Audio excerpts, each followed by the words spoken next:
Hello.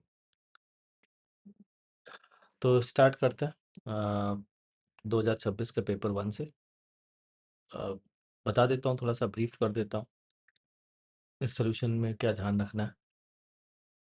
Solution में मैं as a student solve करूँगा और कैसे फास्ट अपन कर सकते हैं थोड़ा सा वो भी समझने की कोशिश करेंगे। लेकिन चूंकि एज ए स्टूडेंट करूँगा तो बिल्कुल भी समझ में नहीं आएगा।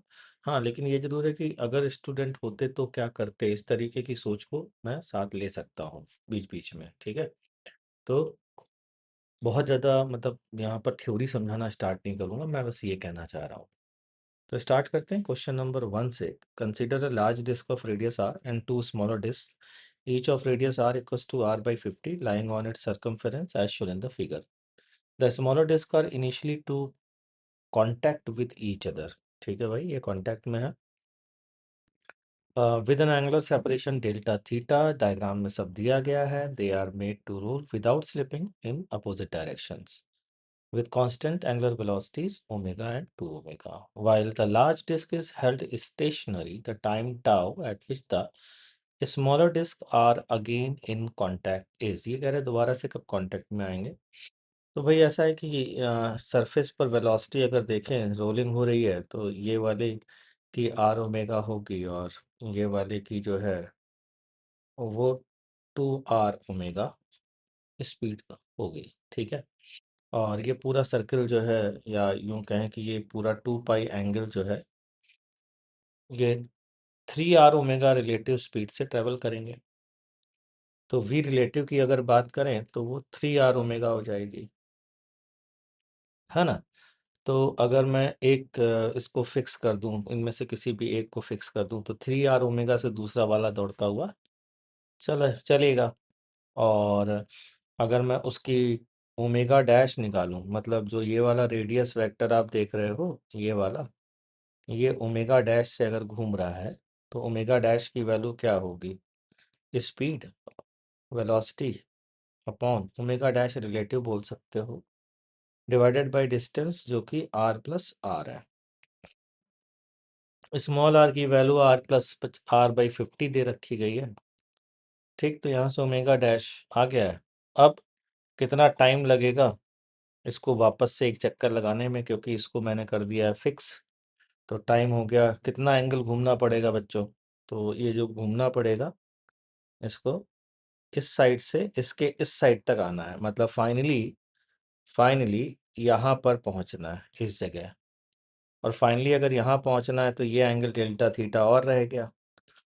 ठीक, तो कवर कितना कर पाएगा, 2 पाई माइनस 2 डेल्टा थीटा ये कवर कर पाएगा ओमेगा रिलेटिव से। तो टाइम कितना लगेगा मेरे हिसाब से, ओमेगा जो डैश है relative divided by 2 pi minus 2 theta, ये टाइम इसको लगेगा। ठीक, delta theta, sorry delta theta. क्यों भैया, मेरे हिसाब से आ, ये 1/टाइम के बराबर होगा, क्योंकि इसको यूं कह सकते हैं कि टोटल उल्टा लिख देते हैं, ऐसे कर देते हैं। कितना एंगल घूमना है, 2 पाई माइनस 2 डेल्टा थीटा, कितने टाइम में, टाउ टाइम में, और यही ओमेगा रिलेटिव डैश के बराबर होगा। तो यहाँ से टाउ की वैल्यू आ जाती है बच्चा 2 pi minus 2 delta theta divided by omega dash relative. ये वैल्यू डाल देते हैं हम लोग। अब डेल्टा थीटा की वैल्यू कैसे निकालें, डेल्टा थीटा की वैल्यू निकालने के लिए आप ये देखिए, साइन थीटा वाला अप्रोक्सीमेशन भी दिया है। ये बीच की डिस्टेंस, ये स्फेयर और ये स्फेयर के बीच की डिस्टेंस तो 2r ही होगी, 2r। ठीक, ये डेल्टा थीटा बाई 2 हो गया। तो या पूरा डेल्टा थीटा ले लीजिए, तो sine delta theta by 2, sine delta theta by 2 बराबर r/r+r होगा।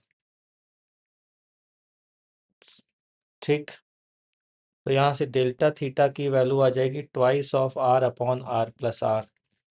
तो 2 डेल्टा थीटा की वैल्यू कितनी हो जाएगी, 2 डेल्टा थीटा की वैल्यू हो जाएगी 4r/r+r। ठीक, यहाँ पर वैल्यू डाल देते हैं, 2 डेल्टा थीटा की वैल्यू कितनी आ जाएगी, 4 into r/50 divided by r plus r/50। तो 2 डेल्टा थीटा की वैल्यू बच्चों कितनी आ जाएगी? ये आ जाएगी 4 इंटू 50, तो नीचे वाला कैंसिल हो जाएगा, तो 4/51 आ जाएगी। ये वैल्यू यहाँ पर पुट कर देते हैं, तो ये कितना आ जाएगा? 2 pi minus 4/51, 4/51 divided by omega dash relative. Omega dash relative कितनी है? 3r omega. Omega dash relative अलग से निकाल लें, ठीक है, वो भी निकाल लेते हैं। ओमेगा डैश रिलेटिव की वैल्यू कितनी है? 3r omega. r ओमेगा में r कितना है भैया? r/50 है, ठीक। इंटू ओमेगा कितना है? इंटू ओमेगा, ओमेगा है, और कितना है? फिर r प्लस r/50। तो ये वैल्यू कितनी आ जाएगी भाई? ये आ जाएगी 3 ओमेगा/51। ये वैल्यू आ गई, ठीक। तो फाइनली जो हमारा आंसर आ जाएगा यहाँ से 3 ओमेगा/51। तो 51/3 ओमेगा, तो 51/3 ओमेगा इंटू 2 पाई माइनस 4/51। ऐसा कोई आंसर है इन चारों में से भी? बिल्कुल है साहब, ये देख लीजिए आप, ठीक। तो आंसर सी इज करेक्ट, और हमने आंसर सी दे दिया है। तो कुल मिलाकर के हमने किया क्या है वो बता देता हूँ कि इसमें रिलेटिव वेलोसिटी निकाल ली, जो कि 3r ओमेगा होगी, और 3r ओमेगा को कितना ट्रेवल करना है, वो जो 2 डेल्टा थीटा एंगल के करस्पॉन्डिंग छोड़ करके पूरा एंगल ट्रेवल करना है, वो भी कांस्टेंट ओमेगा से डिवाइड कर दिया और आंसर आ गया, ठीक। अगले क्वेश्चन की ओर आते हैं, क्वेश्चन नंबर 2 की ओर। ये तो बहुत ही प्यारा क्वेश्चन है। क्वेश्चन नंबर 2 में बहुत सारे लोग बहुत सारे पुराने किए हुए क्वेश्चंस को देख देख करके बड़ी बड़ी बातें चल रही हैं, लेकिन ये बहुत आसान क्वेश्चन है, बहुत मतलब सिंपल है। आप एक बार इसको पढ़ लेते हैं। Consider a circuit consisting of a capacitor of capacitance C and a coil with n turns per unit length. Cross sectional area S and D, where D square equals to S. There is another coil of length D by 2, cross sectional area S by 2 and 2n. Turns per unit length completely inside the larger coil, as shown in the figure. The ends of this smaller coil are connected with each other by an insulating conducting wire. Insulated conducting wire other by N, ठीक है ना भाई। Insulated conducting का मतलब समझ गए होगे कि अंदर वाली कॉइल की करंट कनेक्ट नहीं हो रहा है बाहर वाले कॉइल से। The self inductance of the larger coil is neglecting edge effect and all the ohmic resistances, the resonant frequency of the circuit is। तो काफ़ी सिंपल क्वेश्चन इसलिए है क्योंकि आपको पता होगा कि अगर एक रेजिस्टेंस लेस कॉइल है तो इसमें फ्लक्स जो है वो कांस्टेंट रहता है। तो पहले कितना था? 0, बाद में भी क्या रहेगा? 0। तो बड़ी ही इंटरेस्टिंग सी बात यह है कि इस कॉइल का जो वॉल्यूम है वो S into cross sectional area S into L length D, ये वॉल्यूम था। मेरे पीछे ये वॉल्यूम आ रहा है, तो मैं इसको इस साइड ले आता हूँ ताकि आपको बढ़िया से समझा सकूँ। तो ये वॉल्यूम था, ठीक है। इसके अंदर जो है वो फील्ड थी μ0 Ni वाली, यूनिफॉर्म फील्ड, ठीक। अच्छा, आपको पता ही होगा कि μ0n² ये per unit volume self inductance होता है। इसमें डेल्टा V वॉल्यूम का मल्टीप्लाई करने पर सेल्फ इंडक्टेंस L आ जाता है। तो पहले L की वैल्यू क्या होगी? ये μ0n² into S into D होगी, इतना वॉल्यूम है। बाद में आप अगर ध्यान से देखिए जो अंदर है उसके अंदर फ्लक्स 0 हो जाएगा, 0 फ्लक्स। तो इस रीजन में नो फील्ड, कोई फील्ड नहीं होगी। और इसका एरिया कितना है? इसका वॉल्यूम कितना, सॉरी, इसका वॉल्यूम है S/4 इंटू D/4। क्यों भाई? S/2 इंटू D/2 मतलब SD/4,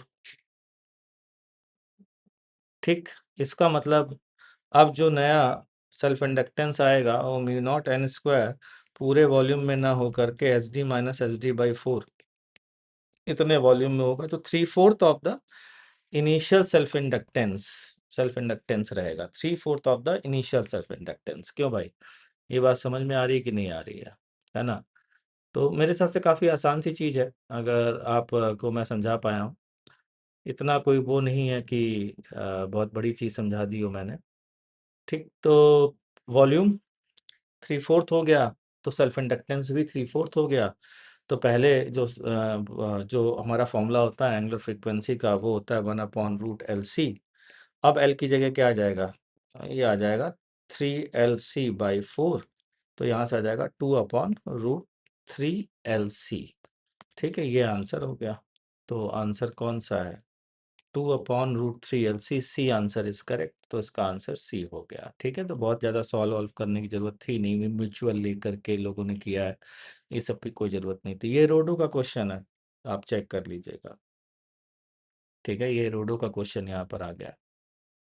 चलिए इस क्वेश्चन को कर लेते हैं। ये पूछ रहे हैं कि बताइए कहाँ पर जा कर के, क्वेश्चन आप पढ़ लीजिएगा, कहाँ पर जाके कांटेक्ट लूज होगा। तो जहाँ पे भी कांटेक्ट लूज होगा, एक इम्पॉर्टेंट बात ये है कि अगर ये एंगल थीटा ले लेता हूँ तो नॉर्मल यहाँ पर 0 हो जाएगा, और सेंटर ऑफ मास की वेलोसिटी अगर वीसी है तो मैं कह सकता हूँ mvc²/r, जो ये इस पॉइंट पी के अबाउट घूम रहा है। अगर मैं इस पॉइंट पी लेता हूँ, पॉइंट ऑफ कांटेक्ट को सी ले लेता हूँ, सी के अबाउट जो ये घूम रहा है, ठीक है, mvc²/r, ये mg cos थीटा प्रोवाइड कराएगा। ठीक है, अच्छा अब वर्क एनर्जी थ्योरम लगा देते हैं। यहाँ से लेकर के इसका सेंटर कितना घूम गया? थीटा एंगल, नई पोजीशन ये आ गई। तो सेंटर कितना नीचे आया, ऐसे समझिएगा, ये आर है, ठीक है, और ये आर थीटा एंगल, तो ये वाली लेंथ अगर आर थी तो ये वाली लेंथ आर कॉस थीटा हो जाएगी। कई बार किया होगा ये चीज़। तो सेंटर कितना नीचे आ गया? mg r1 - cos theta equals to change in kinetic energy. Disc है तो डिस्क की टोटल एनर्जी क्या आएगी? Half I omega square plus half M B square, मतलब 3/4 एम। इतनी पोटेंशियल एनर्जी में गेन हुआ है तो यही काइनेटिक एनर्जी, पोटेंशियल जो डिक्रीज हुई है तो यही काइनेटिक एनर्जी में गेन होना चाहिए। -3/4 M V0 square, V0 square, ये आ गया भाई। ठीक है, तो एम से एम कैंसिल हो गया, 3/4 कहाँ से आया? डिस्क की एनर्जी लिखने के लिए ये आ गया। तो 4/3 gr1 - cos थीटा बराबर V² - V0 स्क्वायर/4 की वैल्यू gr/3 है, आप देख सकते हैं। तो इसको हमने gr/3 लिख दिया। और यहाँ से ये जो VC है, इसी को मैंने V बोला, यही V है। तो यहाँ से आप V² की वैल्यू लिख सकते हैं इस जगह से, V² बराबर gr cos थीटा, ये वैल्यू आप यूज़ कर सकते हैं। तो ये कितना आ गया भाई? ये आ गया 4/3 gr1 - cos थीटा बराबर V² की वैल्यू कितनी है? gr cos theta minus gr/3, ये आ गया। तो ये कैंसिल हो गया। ठीक, तो ये आ गया 4 - 4 cos थीटा बराबर cos थीटा 3 cos थीटा -1। ये वैल्यू कितनी आ रही है? ये आ रही है 7 cos थीटा इक्वल्स टू 5। तो cos थीटा की वैल्यू कितनी आ गई? 5/7। इन्होंने v पूछा है, v की वैल्यू कितनी आई थी अपनी? √gr cos थीटा आई थी कि नहीं आई थी? चेक कर लीजिएगा। तो ये आ गया 5gr/7। कौन सा आंसर होगा 5gr/7? तो बी आंसर इज करेक्ट। ठीक, तो आंसर बी इज करेक्ट। समझ में आ गया होगा मेरे हिसाब से। चलिए आगे बढ़ते हैं। इस क्वेश्चन में भी काफ़ी लोगों ने 2 आंसर दिए हैं, हो सकता है यही भी 2 दे दे क्योंकि एनसीईआरटी ने पावर का फॉर्मूला दिया है।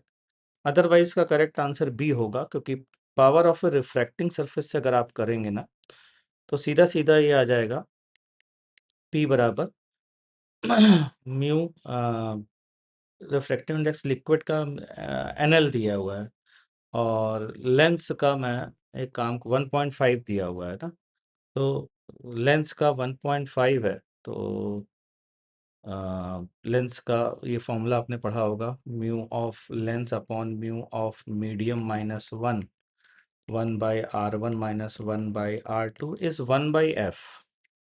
अब एनसीईआरटी 1/f पावर को कहता है, तो उस हिसाब से ए आंसर होना चाहिए, लेकिन वो सही नहीं है। जो सही नहीं है उसको फिर अपन क्यों बात करें? पावर जो है वो म्यू m/f होता है, ठीक है ना। तो उससे आ जाएगा म्यू ऑफ लेंस है बच्चों, ध्यान रखिएगा, माइनस म्यू ऑफ मीडियम है, और ये है कांस्टेंट जो भी वैल्यू है। तो लेंस का 1.5 दिया है और यहाँ पर म्यू मीडियम का म्यू एल बोला है, और ये पावर के साथ ग्राफ तो स्ट्रेट लाइन ग्राफ आएगा नेगेटिव स्लोप के साथ। एक ही ग्राफ सही है, और बी वैल्यूज वगैरह चेक कर लीजिएगा, वो भी मैच कर रही है, वो मैंने चेक कर लिए हैं ऑलरेडी।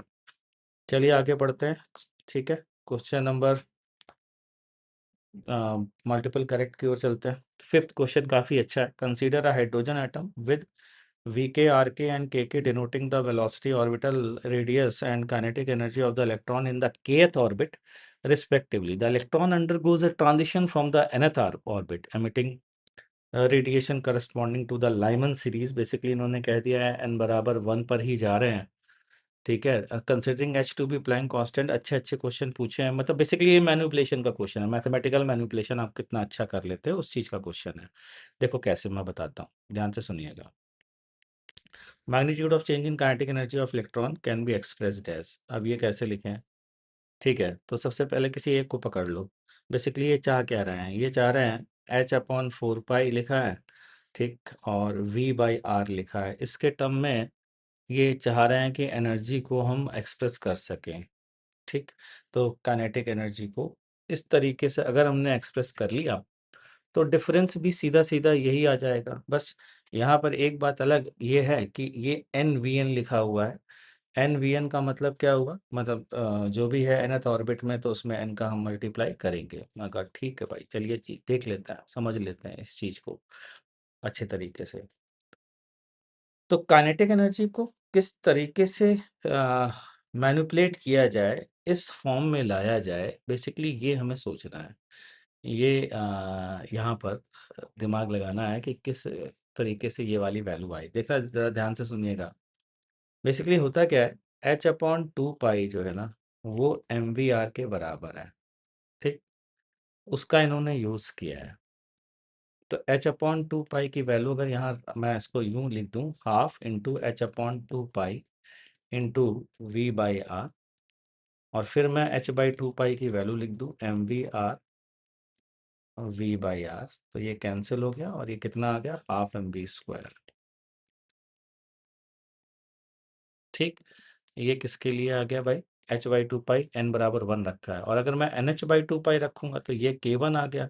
और Kn रखना है तो मैं क्या बोलूँगा? मैं बोलूँगा भैया ऐसा है कि 1/2 इंटू NH/2 पाई रखना पड़ेगा V/R, ताकि हाफ mv² आ जाए। क्यों? क्योंकि NH/2 पाई आएगा। ठीक, इसका मतलब ये जो एक्सप्रेशन इन्होंने लिखा है NH/N/V/Rn माइनस V1/R1, ये सही है, क्योंकि इन दोनों का ही तो डिफरेंस है, H/4 पाई V/R, और दूसरा NH/4 पाई V/R का डिफरेंस। तो ए ऑप्शन इज करेक्ट। ठीक, अगला देखिएगा, कितना अच्छा मैनिपुलेशन है ना। Magnitude of change in de Broglie wavelength of the electron can be expressed as. ये भी बहुत प्यारा है। de Broglie वेवलेंथ मतलब de Broglie वेवलेंथ जिसे बोलते हैं, उसको इस तरीके से कैसे लिखें, ये भी समझिएगा जरा मेरी बात को। तो इसको लिखने का तरीका ये है कि डी ब्रॉगली वेवलेंथ अगर आपको पता हो तो H/P होती है भाई। अच्छा, H/P होती है तो P को मैं लिख सकता हूँ P इंटू आर, मल्टीप्लाई कर दिया आर से ऊपर नीचे, पी आर एंगुलर मोमेंटम हो गया। अच्छा, एंगुलर मोमेंटम क्या होता है भाई? MVR बराबर NH/2 पाई। तो इसको मैंने लिख दिया NH/2 पाई। MVR की वैल्यू NH/2 पाई के बराबर होती है ना। तो यहाँ से H और H कैंसिल हो गया। ये क्या आ रहा है? 2πr/n, ये आ रहा है 2πr/n। ये हमारे लैम्डा की वैल्यू आ रही है। अब सर लैम्डा की वैल्यू ये आ रही है, इससे हम कैसे बता सकते हैं कि आप काइनेटिक एनर्जी की बात कर रहे हैं या क्या कर रहे हैं? मैं अगर देखो वो भी बताता हूँ। आर बराबर के बराबर होता है, काइनेटिक एनर्जी बराबर होता है, याद हो तो, पोटेंशियल एनर्जी का या टोटल मैकेनिकल एनर्जी के बराबर। That means E²/4πε0 into R, ये काइनेटिक एनर्जी की वैल्यू होती है। ठीक, तो यहाँ से 2πr की वैल्यू देखो क्या आ जाएगी। यहाँ से 2πr की वैल्यू आ जाती है, ढंग से देखना, E²/, यहाँ से 2 पाई लिया तो एक 2 बच गया, 2ε0 के आ गया कि नहीं आ गया? ये 2 पाई की वैल्यू डाल दीजिए। ठीक, तो यहाँ से लैम्डा की वैल्यू कितनी आ गई? लैम्डा की वैल्यू आती है 1/n E²/2ε0 के। इन्होंने E²/4ε0 के दे दिया, ये गड़बड़ कर दिया। ठीक, इसलिए काफी अच्छा क्वेश्चन बन सकता था अगर ये 2 रख देते तो बी आंसर नहीं होगा, इसका ए होगा। अब सी पर आते हैं। Frequency of the radiation emitted can be expressed as, इसको मैं छोटा कर देता हूँ ताकि मैं अपनी अगली बात को आसानी से समझा दूं।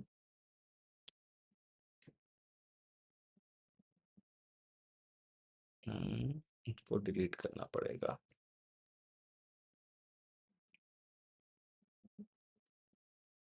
इसको साइड में डाल देता हूँ। हाँ, frequency of the radiation emitted can be expressed as. अब फ्रीक्वेंसी ऑफ द रेडिएशन मतलब एच न्यू एच एफ बराबर ई, तो डेल्टा ई। ठीक, यानी कि 1/h of delta E. Delta E मतलब एनर्जी, और एनर्जी मतलब वही फिर से पोटेंशियल एनर्जी का आधा वही होती है। That means E square upon 4 pi epsilon not 1/r 1 - 1/r n, यही तो आएगा भाई एनर्जी। ठीक, अब देखिए जरा ये मैच कर रहा है कि नहीं कर रहा है, चेक कर लेते हैं। ये है पोटेंशियल एनर्जी, और पोटेंशियल एनर्जी का हाफ, तो यहाँ पर हाफ का मतलब 8 और आ जाएगा, 8 पाई एप्सिलॉन नॉट। तो E square upon 8 pi epsilon naught h 1/r1 - 1/rn। Frequency ये सही हो गया, यानी कि ए सही हो गया और सी सही हो गया, दो ऑप्शन सही हो गया। डी और देख लेते हैं। Magnitude of change in total energy of the electron can be expressed as, ये आप ए से मैच करा दीजिए। काइनेटिक एनर्जी का मैग्नीट्यूड और टोटल एनर्जी का मैग्नीट्यूड सेम रहता है, आपको पता होगा। तो डायरेक्ट आप कह सकते हैं अगर ए सही है तो डी सही नहीं होगा, तो इसका करेक्ट आंसर क्या होना चाहिए, ए एंड सी। तो इसका आंसर है correct, A and C is the correct answer. ठीक, चलिए आगे बढ़ते हैं। 6 क्वेश्चन पर आते हैं। Particle is throne with a speed v from a point O at an angle theta with the horizontal plane such that it passes through the point P at a height of 1 meter and horizontal distance of 5 meter from O, as shown in the figure. If acceleration due to gravity is g meter per second square, then the correct statement is R. तो theta बराबर 45, 45, 30 फलाना ठिकाना ये सारी value दी है, v की value पूछी है और तमाम तरीके की चीज़ें पूछी हैं। तो ठीक है साहब, एक बात तो समझ में आ गई है, हमको एक्स दिया और वाई दिया है और थीटा और वी के बारे में बात कर रहे हैं, तो ट्रेजेक्ट्री की इक्वेशन ही सबसे यूजफुल चीज काम होगा। तो वाई बराबर ट्रेजेक्ट्री की इक्वेशन होती है tan theta X minus G X square upon 2u² cos square theta. अगर नहीं याद है तो अब ये समझ में आ गया होगा कि याद करना कितना इंपॉर्टेंट है। वाई की वैल्यू 1 है और टेन थीटा की वैल्यू कितनी दे रखी गई है, 5, माइनस जी एक्स स्क्वायर मतलब 25 divided by 2v² cos square theta. हम वी स्क्वायर की वैल्यू निकाल लें, ज़्यादा सही रहेगा, क्योंकि इन्होंने थीटा की वैल्यू दे करके वी की वैल्यू दो जगह पूछी है, तो वो भी अपन चेक कर लेते हैं। तो यहाँ से आया 25g upon 2v² cos square theta बराबर 5 tan θ -1, और ये वैल्यू यहाँ से आ रही है v² बराबर 25g upon 2 cos square theta 5 tan θ -1। ये हमारी v² की वैल्यू आ रही है। ठीक, अब इसमें ए ऑप्शन है थीटा बराबर 45 का, तो वो चेक कर लेते हैं। तो v² की वैल्यू क्या आ जाएगी, 25 इंटू जी अपॉन 2 कॉस 45 की वैल्यू 1/√2, तो इसका स्क्वायर 1/2 हो गया। और कॉस 1045 की वैल्यू 1 होती, तो 5 - 1 4 हो गया। ठीक, तो v² की वैल्यू अगर ये है बच्चों, तो v की वैल्यू क्या आ जाएगी, 5/2√g। चेक कर लेते हैं ए ऑप्शन क्या है, 5/√g 2 मीटर पर सेकेंड, ये आ गया। तो A option is correct. Theta बराबर 45 पे the particle reaches its maximum height before it reaches P, मतलब वो ये कह रहा है कि ये सिचुएशन है, मैक्सिमम हाइट जो है ना वो पहले पहुंच जा रहा है, मतलब ये वाली सिचुएशन नहीं है, ऐसी नहीं है, दोनों हो सकती है ना। वो कह रहा है ये वाली है, तो वो उसको बड़ा सिंपल सा है, रेंज निकाल लीजिए। रेंज का आधा मैक्सिमम हाइट होता है, अगर वो छोटा आ गया 5 से तो इसका मतलब है मैक्सिमम हाइट पहले आ जाएगी, है ना। तो अगर r/2 <5 आ गया तो क्या हो जाएगा, तो बी ऑप्शन सही हो जाएगा, maximum height before it reaches P आ जाएगा। तो चेक कर लेते हैं भाई r/2 की वैल्यू, है ना, क्योंकि वैल्यू तो 45 ही दी है। तो r की इसको छोटा कर देते हैं। इसको कर देते हैं छोटा। ये लीजिए साहब, ताकि हम आगे काम थोड़ा फास्ट कर सके। इसको छोटा कर दिया। ये लीजिए। हाँ, अब रेंज रेंज 45 डिग्री पर क्या होती है? V square sine 2 theta upon G range का फॉर्मूला होता है। और अगर साइन 45 है थीटा की वैल्यू, तो साइन 2 थीटा जो है वो 1 बन जाएगा। सीधा सीधा वी स्क्वायर की वैल्यू डाल दीजिए, तो कितनी आ गई? 25g/4, है ना। और ये जी ये कैंसिल हो गया, तो ये कितना आ गया? 6.25 आ गया। ये तो आ गया 25/4, और 25/4 कितना हो गया? 6.25 मीटर। चेक करो r/2। r/2 जो है वो कितना हो जाएगा? 3.125, जो भी है, मतलब 3.125। ये बात तो तय है कि लेस देन 5 है। इसका मतलब मैक्सिमम हाइट पहले आ जाएगी, तो बी ऑप्शन भी करेक्ट हो गया। ए भी सही है, बी भी सही है। सी चेक कर लेते हैं। If theta equals to 30 degree the particle reaches its maximum height after reaching P. इसका मतलब r/2 बड़ा आ जाना चाहिए। तो यहाँ से फिर से हम r की वैल्यू निकालते हैं, तो V square sine 2 theta upon G. V square की वैल्यू कितनी हुआ? 25g/2 cos² थीटा 5 tan θ-1, ठीक, अपॉन जी। और साइन 2 थीटा की वैल्यू 2 sin θ cos θ से cos θ कैंसिल, 2 से 2 कैंसिल। यहाँ से r की वैल्यू बच्चों कितनी आ रही है? ये g से g भी कैंसिल कर देते हैं। ये आ रही है 25 sin θ अपॉन cos θ 5 tan θ-1, ये आ रही है। इसका मतलब ये बन गया 25 tan θ अपॉन 5 tan θ-1। हमें r/2 की वैल्यू चेक करनी 30 डिग्री के लिए, तो r/2 बराबर क्या आ जाएगा? 25/2 मतलब कितना हुआ? 12.5, 12.5। tan θ की वैल्यू कितनी आ जाएगी? 1/√3, और 5/√3 tan 30 डिग्री -1। तो ये कितना आ गया? 12.5 अपॉन 5 -√3, 5 -√3, ये आ गया। ठीक, हमें चेक करना है कि ये कितनी वैल्यू होगी। भाई एक बात तो तय है कि हम लोग पहले ही चेक कर चुके हैं कि जब ये √3 की जगह 1 आया था, तो ये वैल्यू कितनी आई थी? तो r/2 जो है छोटा आया था कि नहीं आया था? अभी हमको क्या चेक करना है? r/2 5 से छोटा है कि 5 से बड़ा है? ठीक। अच्छा, क्वेश्चन क्या है? The particle reaches it's maximum height after reaching 5 p। तो 5 से बड़ा आना चाहिए ये। ठीक है, मैंने कहा एक काम करते हैं कि इसकी मैक्सिमम वैल्यू निकाल लेते हैं। जब मैक्सिमम वैल्यू के लिए मैं क्या करूँगा, इसकी √3 की वैल्यू क्या रख सकते हैं? √3 की वैल्यू हम 12.5 डिवाइडेड बाई 1.73 कुछ होती है, 1.73, है ना। मैं रख देता हूँ 5 - 1.73। अच्छा एक बात बताओ, 73 की जगह 2 रख दूंगा तो ये वैल्यू और छोटी हो जाएगी, तो r/2 और बड़ा हो जाएगा कि नहीं हो जाएगा? तो मैं इसकी जगह क्या कर रहा हूँ, 12.5 अपॉन 5 - 2 मतलब 3। ये वैल्यू 4.1 फलाना ढिकाना आ रही है, ये भी तो लेस देन 5 है। कौन सी वैल्यू? वो वैल्यू जो इससे बड़ी है, वो वैल्यू 5 से छोटी है। इसका मतलब अभी भी क्या होगा, ये पी पॉइंट यहाँ रहेगा और मैक्सिमम हाइट पीछे रह जाएगी 30 डिग्री पर भी। ठीक, तो इसका मतलब सी तो गलत हो गया भाई। ए सही है, बी सही है। डी, इफ थीटा बराबर टेन इनवर्स 1/5, यानी कि टेन थीटा बराबर 5, ये तो बकवास हो जाएगा, नॉट डिफाइंड आ जाएगा, है ना। टाइन टेन थीटा इक्वल्स टू 1/5 पर आप देख सकते हैं ये चीज़ क्या हो जाएगी, ज़ीरो।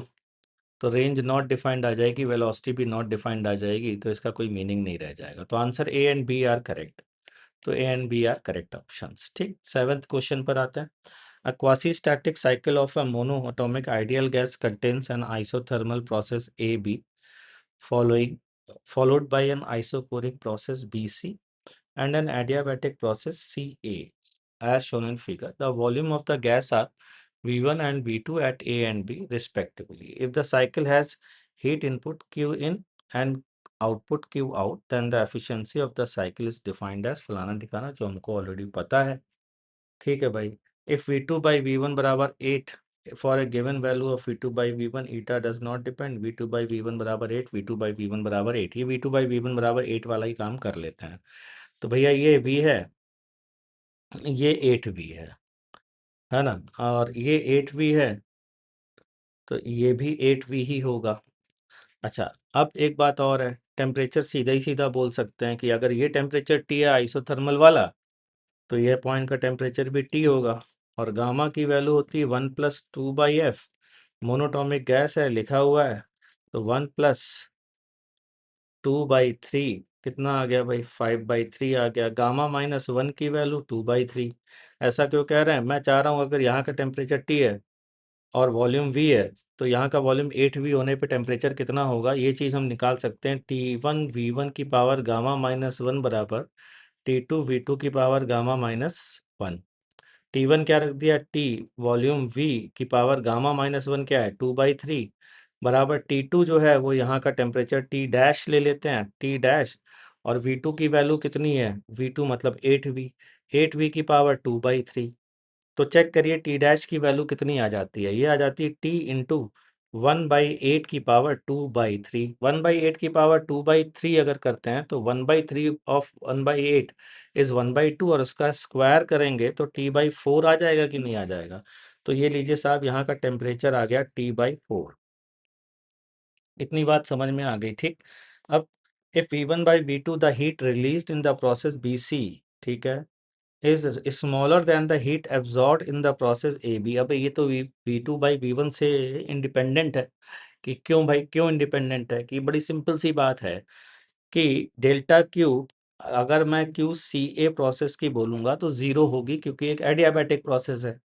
ठीक, और QAB minus QBC it should be greater than 0, क्योंकि टोटल वर्क पॉजिटिव है। तो जाहिर सी बात है ना भैया, तो QAB should be greater than QBC होना ही चाहिए। इसमें इतना कुछ V2 और V1 के रेशियो के बारे में कोई ज़रूरत ही नहीं है देने की, तो सीधा सीधा बताया जा सकता है। ठीक, अब बी पर आते हैं। ए खत्म हो गया, ए आंसर सही है। B for a given value of V2/V1 eta does not depend. अब ईटा की वैल्यू निकाल लेते हैं भैया, कितनी आ रही है एफिशिएंसी की वैल्यू, तो एफिशिएंसी यहाँ से निकालते हैं। टोटल क्यू मतलब टोटल वर्क डन अपॉन जो पॉजिटिव है, और पॉजिटिव क्या है, QAB है। टोटल वर्क कैसे निकालेंगे, टोटल वर्क निकालने के लिए आप चाहें तो QAB माइनस QBC कर दीजिए, डिवाइडेड बाय QAB कर दीजिए, क्योंकि QAB जो है वो ही वर्क डन के बराबर होगा, क्योंकि डेल्टा U 0 है। यहाँ से यहाँ तक डेल्टा U क्यों 0 है, क्योंकि आइसोथर्मल प्रोसेस है, आइसोथर्मल प्रोसेस है, इसलिए QAB बराबर W होगा। तो जाहिर सी बात है, मैं W की जगह QAB या QAB की जगह W यूज़ कर सकता हूँ। तो इसीलिए मैंने ऊपर जो लिखा है QAB माइनस QBC वो टोटल वर्क डन के लिए लिखा है, और QAB जो है वो पॉजिटिव है। तो निकालते हैं, कैलकुलेट कर लेते हैं, ये वैल्यू कितनी आएगी कि A से B तक की Q। तो वर्क डन के बराबर आपने पढ़ा होगा, रट्टा मार रखा होगा, NRT ln V2/V1 मतलब ln ईटा। ठीक, माइनस QBC, बी से सी आइसोकोरिक प्रोसेस है भाई। आइसोकोरिक प्रोसेस में सीधा सीधा F/2 NR डेल्टा T होता है। तो F/2 मतलब 3/2 NR डेल्टा T मतलब 3/4। अरे T-T/4 हो जाएगा ना भाई, यहाँ का टेम्परेचर T है, तो NR T-T/4 3T/4 ये लीजिए, डिवाइडेड बाई QAB फिर से NRT ln ईटा। पहले तो बस इतना बता दीजिए कि ये टेम्परेचर पर डिपेंड करेगा, क्योंकि वो तो सिर्फ यही पूछ रहा है। तो एन देख लीजिए NR ईटा खत्म, टेम्परेचर पर डिपेंड ही नहीं करेगा। ठीक, तो B answer is also correct. Value तो पूछी नहीं ईटा की, पता नहीं क्यों एल टू बराबर 0.7 दिया हुआ है। खैर, इफ V2 बाई V1 बराबर A, then the temperature of the gas is at A is 4 times the temperature of the gas at C। वो तो मैंने कैलकुलेट ही कर दिया, तो सी आंसर भी सही है भाई। इफ V2 बाई V1 बराबर 8, then the pressure of the gas at A, okay, is 4 times the pressure of the gas at B। अबे ए और बी में तो वो रिलेशनशिप आएगी ना यार, पी ए वी ए बराबर पी बी वी बी। अब वॉल्यूम हो गया अगर 8 गुना, तो प्रेशर 1/8 टाइम्स हो जाएगा ना, 4 टाइम्स थोड़ी ना हो जाएगा। ठीक, तो डी आंसर नहीं होगा, ए बी सी होगा। तो इसका ए बी सी करेक्ट हो गया। ठीक, चलिए बढ़ते हैं अगले 8th क्वेश्चन की ओर। The electric field associated with an electro, अब भैया देखो इलेक्ट्रिक फील्ड के लिए मैं 50 बार समझा चुका हूँ सारे स्टूडेंट को कि इलेक्ट्रोमैग्नेटिक वेव चैप्टर जो है वो जरूर से पढ़ लो, वो पढ़ना है, पढ़ोगे नहीं तो बैंड बच जाएगी। ई नॉट वेक्टर साइन, इसकी इक्वेशन होती है ओमेगा टी माइनस के वेक्टर डॉट आर वेक्टर। ठीक है, ये आता है। अब के वेक्टर क्या होता है गुरुजी? ये के वेक्टर को ही वेव वेक्टर बोला जाता है। दिस के वेक्टर इज वेव वेक्टर। क्या होता के की कहानी पता है तो बहुत अच्छी बात है, नहीं पता तो मौज करो, जीवन जियो। यूनिट वेक्टर क्या है? जो वेलोसिटी वेक्टर है, मतलब सी कैप, तो ये वेलोसिटी के डायरेक्शन को बताता है। ठीक, अब इसको के डॉट, इसको अगर कंपेयर करोगे यहाँ की इक्वेशन से, इसका मतलब क्या हुआ? के एक्स आई कैप प्लस के वाई जे कैप डॉट एक्स आई कैप प्लस वाई जे कैप प्लस जेड के कैप। अगर इस डॉट प्रोडक्ट को हम कैलकुलेट करते हैं तो कितना आएगा? ये आ जाएगा के एक्स एक्स इंटू के एक्स प्लस वाई इंटू के वाई प्लस, वो तो आएगा नहीं क्योंकि इसमें साफ साफ जेड, अच्छा हाँ, के की वैल्यू में के जेड के कैप भूल गया मैं, प्लस जेड के जेड, ये आ गया। ये गिवन है, कितना गिवन है? ये गिवन है 3y प्लस 4z के बराबर। तो 3y, के वाई की वैल्यू कितनी आ गई? 3, और 4z मतलब के जेड की वैल्यू कितनी आ गई? 4। तो के वेक्टर क्या हो गया प्रभु? के वेक्टर हो गया 3j cap plus 4k cap, ये आ गया। ठीक है, अच्छा इसका मैग्नीट्यूड कितना हो गया? इसका मैग्नीट्यूड हो गया 5, और इसका अलॉन्ग यूनिट वेक्टर मतलब वेलोसिटी, तो 3j cap plus 4j cap divided by 5 इसका मैग्नीट्यूड है। अब यहाँ माइनस है, यहाँ प्लस है, इसका मतलब इसका जस्ट अपोजिट होना चाहिए भैया। तो इसका अपोजिट वेलोसिटी होनी चाहिए। तो C cap is negative of 3j cap plus 4k cap divided by 5। ये चेक कर लीजिए, ये दिया है क्या? 3j cap plus 4k cap divided by 5 with minus sign, तो ये वेलोसिटी का डायरेक्शन हो गया। The magnitude of the wave vector is 0.5, नहीं भैया 5 है, तो बी आंसर नहीं होगा। C, the value of omega is, देख लेते हैं भाई, ओमेगा की वैल्यू निकाल लेते हैं। अब आपको ये पता होगा वेव में ओमेगा बाई के बराबर सी होता है। तो ओमेगा की वैल्यू क्या आ गई? 5 इंटू सी की वैल्यू 3 इंटू 10⁸ कितना आ गया भाई? 15 इंटू 10⁸। तो सी की वैल्यू, ओमेगा की वैल्यू 15 इंटू 10⁸ ना दे करके 1.5 दी, तो ये तो सेम ही चीज हो गई यार। तो ये भी क्वेश्चन हो गया, सी आंसर भी आ गया। अब डी देखते हैं। The magnetic field associated with this with the wave is given by E naught by C. Magnitude तो सही है, साइन इतना नहीं, मैग्नीट्यूड सही नहीं है, ये यूनिट वेक्टर होना चाहिए था, तब हम सोचते आगे, वरना हम सोचे भी क्यों। तो डी ऑप्शन भी गलत है। क्यों? क्योंकि तुमको पता होगा बी नॉट बराबर ई नॉट बाई सी होता है। बाकी ये 3 5 जो दिया गया ये नहीं होना चाहिए, या इसकी जगह यूनिट वेक्टर होता तो हम चेक करते। अभी तुम चेक भी नहीं करेंगे, तो आंसर कौन कौन सा सही हो गया? ए एंड सी। तो ये ए एंड सी आंसर है। ठीक, तो देखते हैं क्वेश्चन नंबर 9।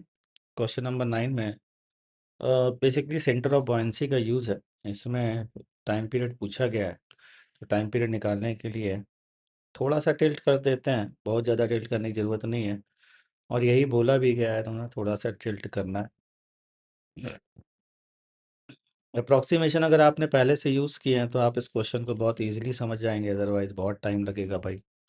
है ना। तो यहाँ पर ग्रेविटेशनल फोर्स का टॉर्क जो है वो रो जी एरिया इंटू एल आएगा, और एल बाई टू टॉर्क ये फोर्स आएगा। ठीक है। अच्छा, अगर बॉयंट फोर्स की बात करें तो बॉयंट फोर्स आधे नीचे वाले का आएगा 6 rho into area into L by two, और इस इधर वाले का आएगा 2 rho into area into L by two, ये आएगा।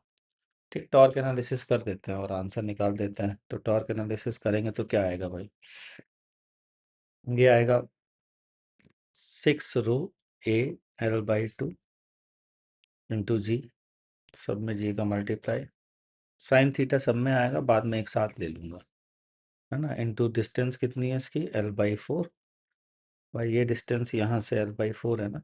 ठीक, plus 2 rho A L by two, इसकी डिस्टेंस है 3 L/4। ठीक है, माइनस ग्रेविटी का rho G A L into L by two, यार स्मॉल एल यूज़ कर लिया तो स्मॉल एल यूज़ कर लेते हैं, इंटू साइन थीटा बराबर आई अल्फा, आई मतलब मास, rho into L into area, है ना, L square by 3 into alpha mod.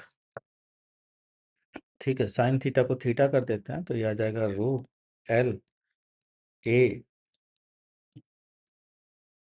L square तो हर जगह से कैंसिल हो रहा है, तो रो ए भी कैंसिल हो रहा है, तो रो बाई थ्री रो भी कैंसिल हो रहा है, तो ये आ जाएगा मॉड अल्फा बाई 3 बराबर 6/2, ये 3 आ गया, ये आ गया 3/4, 3/4,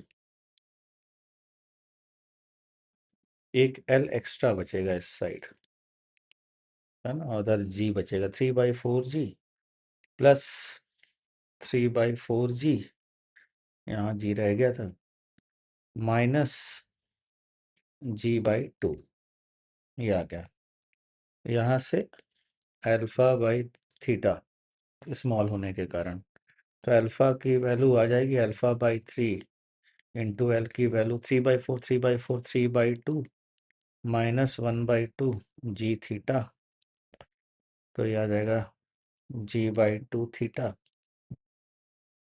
अल्फा की वैल्यू आ जाती है माइनस 3g/2 एल थीटा। पूछा क्या है, टाइम पीरियड पूछा है शायद, टाइम पीरियड पूछा है 2 पाई, तो टाइम पीरियड कितना हो जाएगा, टी बराबर 2 पाई अंडर रूट 2L/3g, ये आ जाएगा टाइम पीरियड। लेकिन यहाँ तो एल आ रहा है केवल, तो कोई कुछ गलती मैंने कर दी है शायद।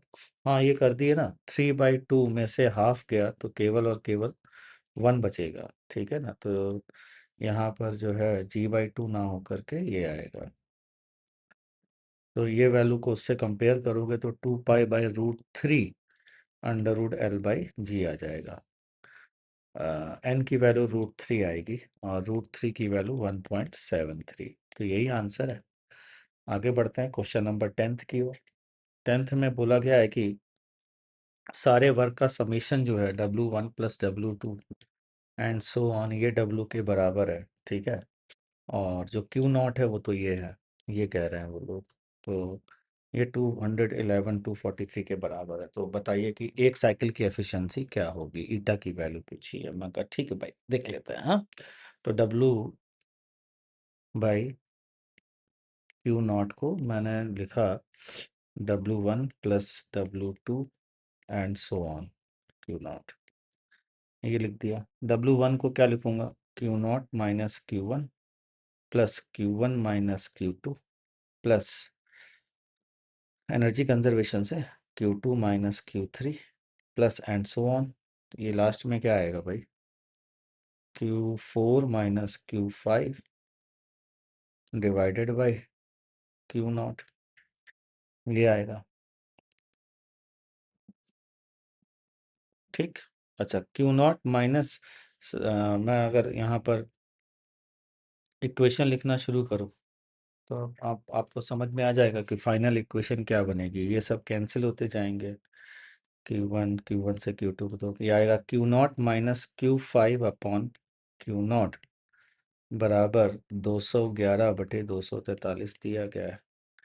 तो यहाँ से 1 माइनस Q5/Q0 की वैल्यू दी गई है। ठीक है। अब 1 माइनस Q5/Q0 की वैल्यू भी निकालने का एक तरीका है मेरे पास, पता है क्या? Q5/Q4 into Q4/Q3 into Q3/Q2 into Q2/Q1, है ना? ये आ गया इंटू Q1/Q0। यही सेम वैल्यू आ गई कि नहीं आ गई? अब कैंसिल होता जाएगा। ये बराबर 211/243।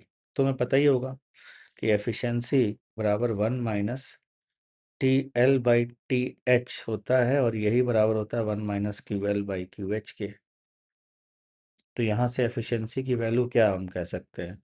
Q लोअर/QH बराबर 1 माइनस ईटा बोल सकते हैं। तो इसका मतलब क्या हो गया? ये 1 माइनस ईटा, ये 1 माइनस ईटा, ये 1 माइनस ईटा, ये 1 माइनस ईटा, ये 1 माइनस ईटा। तो इसका मतलब क्या हुआ? 1 माइनस ईटा की द पावर 5 बराबर 211/243।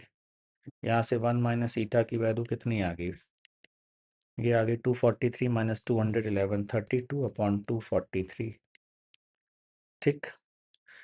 इसका अगर मैंने 1 माइनस ईटा 2 की पावर 5/3 ये आएगा भाई 5 की पावर 1/5। तो ईटा की वैल्यू कितनी आ जाएगी? 1 माइनस 2/3 1/3। क्या आंसर पूछा? ईटा की वैल्यू पूछी है, तो 0.33 आंसर होना चाहिए। यही आंसर दिया गया है। ठीक। चलिए आगे बढ़ते हैं, क्वेश्चन नंबर 11 देखते हैं। क्वेश्चन नंबर 11 जो है वो एससीबी का एक क्वेश्चन है। उसमें ये क्वेश्चन दिया है, अगर आपने ध्यान दिया हो कभी भी, दो बॉडी को 32 नंबर का क्वेश्चन है मोस्ट प्रोबेबली, मुझे याद नहीं है, शायद हो सकता है 32 है। S1 है, S2 है, M1 मास है, M2 मास है, और बताइए इन दोनों के बीच का जो टेम्परेचर डिफरेंस है वो as a function of time क्या होगा? एक एक में ये पूछा है, एक में यही पूछा है कि आधा कितने टाइम में हो जाएगा, है ना? यहाँ पर बॉडी ना हो करके ध्यान से देख सकते हैं, ये CV है और ये CP यहाँ रहेगा, मतलब एक कांस्टेंट, एक में CV यूज होगा क्योंकि कांस्टेंट वॉल्यूम है, दूसरे में CP यूज होगा क्योंकि कांस्टेंट प्रेशर है। तो मान लेते हैं DQ यहाँ से वो हीट सप्लाई करता है। ठीक है। तो डी अगर ये सप्लाई करता है तो यहाँ से इसका टेम्परेचर किसी भी इंस्टेंट पर T1 ले लेते हैं, इसका T2 ले लेते हैं। ठीक। तो वन गैस के लिए क्या इक्वेशन बनेगी? N number of moles one दिए हैं इस क्वेश्चन में, CP हो गया F/2। F/2 की अगर बात करें तो शायद इन्होंने मोनोटॉमिक गैस लिए, कौन सी लिया?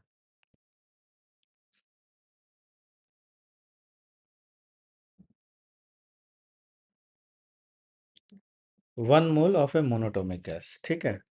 तो N मतलब 1, CV मतलब F/2, तो 3/2 R/dt।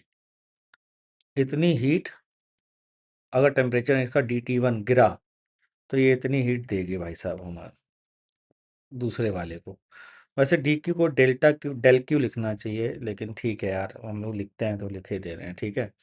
और यही वाली हीट सामने वाले भाई साहब को मिलेगी, तो ये 5/2 R/dt2 के बराबर होनी चाहिए। तो यहाँ से हम ये कह सकते हैं कि दोनों को ऐड कर देते हैं। ठीक है।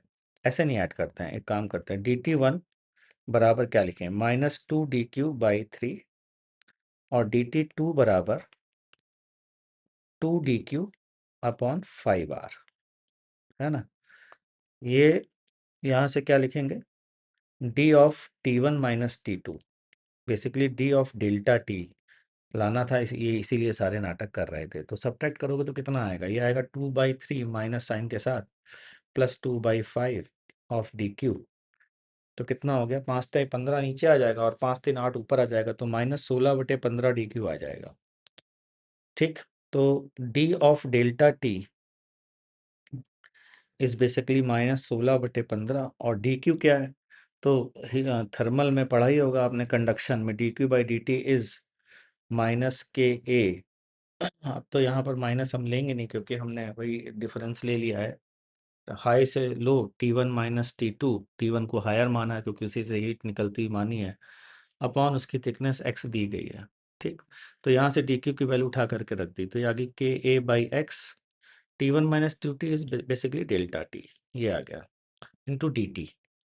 बस इसको सॉल्व कर लिया, D of delta T upon delta T बराबर -16 के ए बाई एक्स 15 डी टी। ये इंटीग्रेट किया, ये डेल्टा टी नॉट से डेल्टा टी नॉट बाई 2 जाने में कितना टाइम लगेगा, उससे माइनस साइन हट जाएगा, तो ln2, ठीक है, ये आ गया इंटू 15/16 एक्स अपॉन के ए, ये टाइम की वैल्यू है। ठीक है, इसको इक्वेट कर दीजिए भैया एन एक्स आर अपॉन के ए से, एन एक्स आर अपॉन के ए से। हम आर कहीं खा गए होंगे बीच में, वो वैल्यू डाल देते हैं। यहाँ से हमने खा लिया था, हम काफ़ी देर से खा रहे थे, उसको फाइनली हमने खा ही लिया, बाई आर, तो यहाँ इंटू आर आ जाएगा। ठीक है, तो ये कैंसिल हो जाएगा, एक्स आर अपॉन के ए। एन की वैल्यू फाइनली आ जाती है 15/16 इंटू ln2, और ln2 की वैल्यू 0.7 दी है, तो 0.7 इंटू 15/16, ये वैल्यू करीब 0.66 आती है, और वही आंसर है। ठीक, चलिए आगे बढ़ते हैं, 12th क्वेश्चन देखते हैं। A hollow right circular cone of base radius R, इसमें क्या है, एक कोन को घुमा दिया है, और आपसे पूछा जा रहा है कि बहुत दूर, इस कोन से बहुत दूर मैग्नेटिक फील्ड की वैल्यू पूछी जा रही है। तो बेसिकली ये क्या कर रहे हैं कि इसको घुमाने के बाद एक मैग्नेटिक मूवमेंट बना रहे हैं, और मैग्नेटिक मूवमेंट की एक्सियल पोजीशन पे फील्ड पूछी जा रही है, जो होती है 2μ0/4 पाई। मैग्नेटिक मूवमेंट अगर m लेते हैं, m अपॉन सेम डायरेक्शन में होती है आर क्यूब, अरे 2kp/r³ बेसिकली उसी फॉर्मूले का ये वर्जन है। तो बेसिकली मैग्नेटिक मूवमेंट निकालने का क्वेश्चन है, तो मैग्नेटिक मूवमेंट एक बार निकाल देंगे, उसको फॉर्मूले में पुट कर देंगे, और फिर हम कंपेयर कर लेंगे फील्ड के साथ, तो ये आंसर आ जाएगा। ठीक, चलिए जी मैग्नेटिक मूवमेंट निकालते हैं। तो मान लेते हैं सरफेस चार्ज डेंसिटी सिग्मा है, ये कोण यहाँ से आर रेडियस लिया, उसके बाद R plus D R radius ले लिया। ठीक, इसके घूमने के कारण कितना मैग्नेटिक मूवमेंट आएगा ये निकाल लिया, और फिर इसको ऐड कर देंगे, तो डीएम बराबर सिग्मा इंटू इसका एरिया 2πr, ये लेंथ dl लेनी पड़ेगी भैया एरिया निकालने के लिए, है ना, वही थिकनेस होगी 2πr dl। ये चार्ज आ गया, चार्ज कितनी वेलोसिटी, एंगुलर वेलोसिटी से घूम रहा, तो उतने टाइम पीरियड से डिवाइड कर दिया 2π/ω। ये करंट आ गई। अच्छा, कितना एरिया है, तो πr², क्योंकि m की वैल्यू क्या होती है, NIA आपने सुनी होगी, n तो 1 है, तो I इंटू एरिया कर दिया, I निकाला और एरिया से मल्टीप्लाई कर दिया। यहाँ से dm 2 से 2π कैंसिल हो गया, ये आ गया सिग्मा, पाई आर है और आर स्क्वायर है, तो sigma pi omega r³ dl। dl की वैल्यू को कैसे रखे, देखो भैया dl कैसे रखा जाएगा, ये एंगल थीटा ले लो, तो ये आ जाएगा, ये भी थीटा हो जाएगा, ये dl हो जाएगा, ये dr हो जाएगा, है ना। dl को dr के टर्म्स में कन्वर्ट करने का फ़ायदा है, तो मेरे हिसाब से dl साइन थीटा बराबर dr, ये है, यहाँ से दिख रहा है, तो ये वैल्यू डाल दी बच्चा, तो dm बराबर sigma pi omega r³ D L की वैल्यू कितनी है, dr अपॉन साइन थीटा। इसको इंटीग्रेट कर दीजिए, कहाँ से कहाँ तक करना है इंटीग्रेट, 0 से r तक इंटीग्रेट कर दीजिए, तो ये आ जाएगा sigma pi omega upon sine theta r⁴/4, ये आ गया।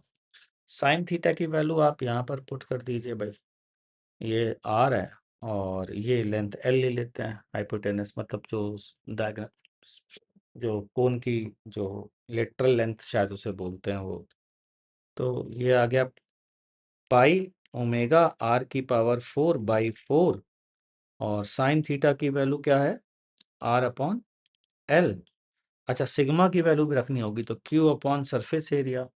अब सरफेस एरिया पता ही होगा, कोन का πr² होता है भाई, नहीं पता तो जान लीजिए, जानकारी जरूरी है। ये r³ हो जाएगा, तो केवल पावर r बचेगा, तो कितना बचा, ये आ गया पाई q ओमेगा r/4 पाई, ये भी कैंसिल हो गया, तो 4 बचा, तो ये आ गया q omega r/4। Q omega R by 4, ये एम की वैल्यू आ गई। तो बी की वैल्यू कितनी आ जाएगी, 2 times mu naught upon 4 pi M upon R cube, Q omega R upon 4 z cube, ये आ गई।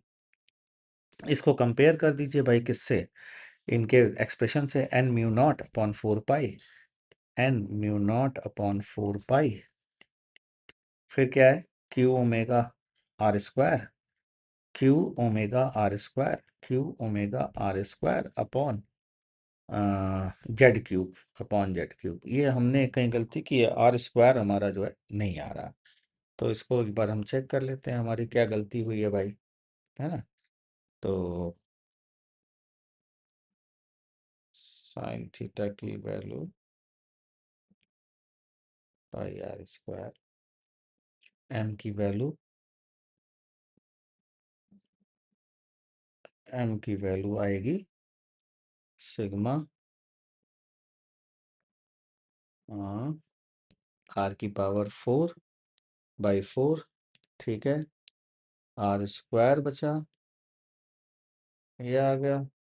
तो ओके, लेकिन ये कैसे हो सकता है भाई, क्यू अपॉन 2 पाई/ओमेगा, ये करंट है, आर स्क्वायर यूनिट वाइज ही गलत आ रहा है। तो मैंने कोई गलती की है, मैं उस गलती को नहीं समझ पा रहा हूँ, वापस से देख लेता हूँ यार। यहाँ पर 2 पाई r dl, 2 पाई r dl, ये एरिया हो गया, ठीक है। सिग्मा का इससे मल्टीप्लाई कर दिया और पाई आर स्क्वायर कर दिया, ये भी ठीक किया मैंने। अब मैंने यहाँ पर पाई आर क्यूब कर दिया और डीएल की वैल्यू को D R upon sine theta कर दिया, ये भी ठीक किया। यहाँ पर अगर देखें तो ये है अभी भी सही, ये अभी भी सही है, ठीक है। फिर सिग्मा की वैल्यू हमने क्या रखी है, पाई ओमेगा आर की पावर 4 साइन अच्छा, ओके ओके ओके, ये एल कहाँ से आ गया, एल तो था ही नहीं, नहीं साइन थी उसमें था, साइन थीटा में था, ठीक है। ये एल से एल कैंसिल हो गया, अच्छा ये गलत हो गया, पाई आर एल होता है, पाई आर स्क्वायर एल नहीं होता, यहाँ पर मैंने गलती कर दी है ना, पाई आर एल होता है। तो ये आर स्क्वायर बचेगा, फोर कैंसिल होने के बाद आर स्क्वायर बचेगा, आर स्क्वायर, आर स्क्वायर। तो यहाँ से अगर mu naught upon 4 pi cancel, ये भी कैंसिल हो गया भाई, ये भी कैंसिल हो गया। एन की वैल्यू हाफ आ रही है, मतलब 0.5, ये है एन की वैल्यू, ठीक। चलिए आगे बढ़ते हैं, क्वेश्चन नंबर, अच्छा ये मैच लिस्ट आ गया है। हाँ, मैच लिस्ट देख लेते हैं। इसमें ये बोला गया है कि बताइए मिनिमम कितनी एल की वैल्यू होनी चाहिए ताकि मैक्सिमा सुनाई दे। इसमें सबसे आसान वाला पहले चेक कर लेते हैं, ये एल है, ठीक है, और ये हो गया L/2, L/2 और ये L/2, तो 2L - L, मतलब L का डिफरेंस लैम्डा के वाई के बराबर होना चाहिए, लैम्डा कितना 0.29, तो यहाँ L की वैल्यू 0.29 कहाँ दी गई है, तो Q का 4 चेक कर लीजिए भैया, Q का 4, Q का 3, Q का 4 C और D में है। अब R को कंपेयर कर सकते हैं, केवल R को ही करते हैं, और S2 है, ठीक है। R के दो ऑप्शन है, R का 5 है, R का 1 है। अब R का 5 है या R का 1 है, ये हमको चेक करना है, ठीक भाई, देख लेते हैं।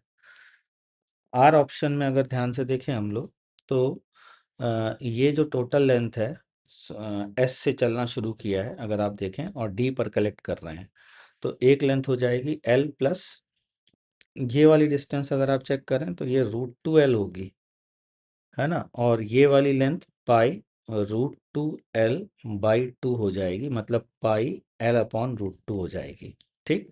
तो L माइनस, मतलब ऊपर वाली लेंथ बड़ी होगी, तो L प्लस पाई/√2L - L ये आ रहा है यहाँ से। तो L की वैल्यू आती है 0.29 इंटू √2/पाई।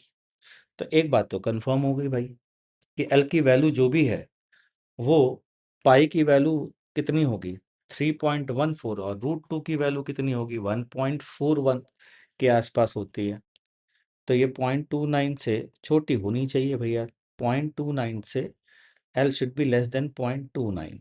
ठीक, तो आर का 1.32 है और आर का 5.13 है।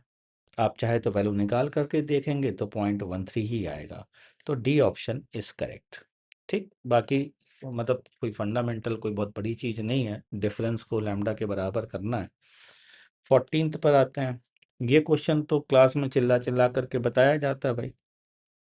ऑरोरा बोरियोलिस अर्थ में जो मैग्नेटिक फील्ड होती है, उस मैग्नेटिक फील्ड में बॉटल का फिनोमेना बन जाता है, मैग्नेटिक बॉटल का फिनोमेना, जिसके कारण से इलेक्ट्रॉन जो है वो घूमते घूमते घूमते हेलिकल पाथ होता है ना, तो यहाँ पर आकर के बहुत हाई स्पीड अचीव कर लेता है और उसके कारण से टकराते हैं पोल्स पर। तो ऑरोरा बोरियोलिस के अलावा भी होता है, वो होता है ऑरोरा ऑस्ट्रियोलिस, है ना, एक और होता है। तो ऑरोरा बोरियोलिस और ऑरोरा ऑस्ट्रियोलिस दो होते हैं फिनोमेना। ये नॉर्थन पोल पे होता है, वो सदर्न पोल पर होता है। ये हाई पार्टिकल जो इलेक्ट्रॉन्स होते हैं, इन सब का जो है वो एटमॉस्फेयर में कोलिजन के कारण होता है। तो पी का emission of radiation from oxygen and nitrogen and excited by charge particle, तो पी का 5 होना चाहिए। पी का 5 कहाँ दिया है, ए में दिया है और डी में दिया है। दोनों में क्यू का 4 दिया है, दोनों में आर का 1 दिया है, यानी कि एस फिनोमेना हमें आना चाहिए। Dark and bright fringe, dispersion and reflection में डार्क एंड ब्राइट फ्रिंज का कोई यूज़ नहीं। Total internal reflection, diffraction, diffraction में डार्क एंड ब्राइट फ्रिंज मिलती हैं। तो एस का 3 होना चाहिए। तो एस का 3 किस पे आ रहा है, ए में। तो A is the correct answer. इसका ए दिया, यस ए दिया है हम लोगों ने। अच्छा, अब बाकी फिनोमेना भी समझा दीजिए सर। इसमें एक अच्छी बात ये है कि रेनबो जो है वो कई लोग टीआईआर समझते हैं। रेनबो टीआईआर के कारण नहीं होता भाई। इंटरनल रिफ्लेक्शन को लोग टोटल इंटरनल रिफ्लेक्शन से कंफ्यूज करते हैं और शायद इन्होंने इस बात का ध्यान रखा होगा। डिस्पर्जन और रिफ्लेक्शन इसका सही होना चाहिए। तो आर का 1 होना चाहिए, ना कि आर का 2 होना चाहिए। चेक कर लीजिए, आर का 1 है, आर का 2 नहीं है। ठीक है, तो ये हो गई बात। और पार्शली पोलराइज्ड सनलाइट के बारे में आपको स्कैटरिंग के कारण होता है। यहाँ से सन से लाइट आती है, मान लीजिए ये सन है और यहाँ पर डस्ट पार्टिकल है। तो यहाँ से जो लाइट आती है उसके दो आपने कंपोनेंट कर दिए, एक परपेंडिकुलर टू द प्लेन और एक प्लेन में ही। तो जो यहाँ लाइट जाएगी उसमें ये वाला कंपोनेंट हो ही नहीं सकता, क्योंकि लॉन्गिट्यूडनल वेव होती नहीं, तो केवल ये वाला कंपोनेंट रह जाता है। तो किसकी वजह से होता है, ये स्कैटरिंग की वजह से होता है। ठीक, तो पार्शली तो क्यू क्या होना चाहिए, इस फोर्स क्यू का 4 होना चाहिए। क्यू का 4 दिया हुआ है। ठीक, चलिए आगे बढ़ते हैं क्वेश्चन नंबर 15 की ओर। क्वेश्चन नंबर 15 जो है वो भी काफ़ी घटिया सा है, सिंपल सा है, आसान सा है, क्योंकि इसका कुछ पोर्शन पहले भी जेई पूछ चुका है। अब यहाँ पर देखिए, जब तक ये पूरा अंदर आएगा तब तक क्या हो रहा होगा, तब तक हमेशा हर समय एक पोर्शन इसका, ये वाला, इसको दूसरे कलर से बना देता हूँ, ये वाला पोर्शन में जो ईएमएफ डेवलप हो रहा होगा वही इन दो एंड के अक्रॉस डेवलप हो रहा होगा। और यानी कि वो कांस्टेंट रहेगा। कब तक कांस्टेंट रहेगा, जब तक ये पूरा अंदर नहीं आ जाता। फिर ये बाहर निकलने लगेगा तो नेगेटिव हो जाएगा, यानी कि पहले पॉजिटिव फिर नेगेटिव, ये होना चाहिए। इसका मतलब पी का जो है वो 3 होना चाहिए। तो पी का 3 कहाँ दिया हुआ है, पी का 3 सी में दिया है और बी में दिया है। तो क्यू का 2 भी दिया हुआ है, आर का 1 और आर का 5। आर को कंपेयर कर लेते हैं। आर ये बचा, आर में क्या होगा, जिस समय अंदर आएगा उस समय तो पॉजिटिव होगा। फिर थोड़ी देर तक जो अंदर होगा, थोड़ी देर तक ये घूमेगा, टहलेगा 60 डिग्री लेकर के। थोड़ी देर तक 60 डिग्री लेकर के जब ये टहलेगा तो कोई फ्लक्स चेंज हो ही नहीं रहा होगा। तो क्या होगा, थोड़ी देर तक पॉजिटिव, फिर थोड़ी देर बाद जीरो, उसके बाद फिर जब ये निकलने लगेगा तो फिर से नेगेटिव। तो ऐसा कौन सा ग्राफ है, ऐसा पॉजिटिव पॉजिटिव फिर जीरो फिर नेगेटिव, यानी कि फर्स्ट होना चाहिए किसका, आर का 1। आर का 1 किस में आ रहा है, सी में। तो C answer is correct. Question number 15 complete हो गया। 16 है मोमेंट ऑफ इनर्शिया का क्वेश्चन। वो कह रहा है मोमेंट ऑफ इनर्शिया बताइए।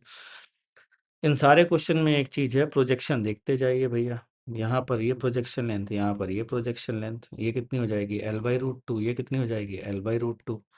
ठीक, तो ml², अगर आपको पता है तो ये मैंने क्लास में बताता हूँ। Projection parallel to the axis लेने से यूनिफॉर्म रॉड बनेगी और मोमेंट ऑफ इनर्शिया में कोई फर्क नहीं पड़ेगा।